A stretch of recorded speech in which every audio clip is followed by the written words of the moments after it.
Siku ya jana kulikuwa na mechi mbalimbali za kufuzu kombe la dunia kutokea mataifa mbalimbali barani Ulaya, lakini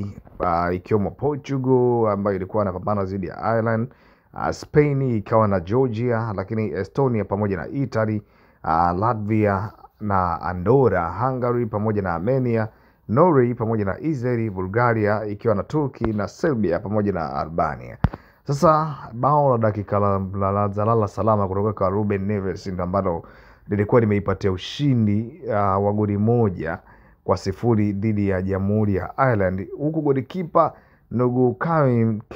Kaleha akiokuwa mkwaju wa penalty ambao ulikuwa umepigwa na nguli wa soka duniani Cristiano Ronaldo dakika ya 75 kwenye mchezo wa kundi F wa kufuzu kombe la dunia mwaka 2026. Aidha,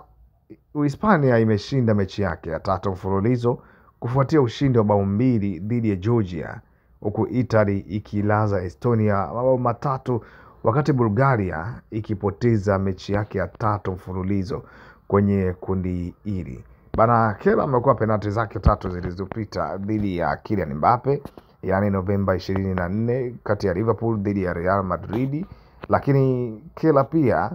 alikuwa ameokoa ya Bruno Fernandes Septemba 25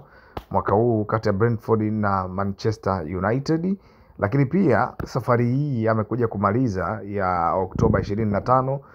Portugal na Ireland, penalty ya Cristiano Ronaldo ikaweza kutolewa nje. Ile dakika 75 watu wengi walienda kushika kichwa bana, ya kwamba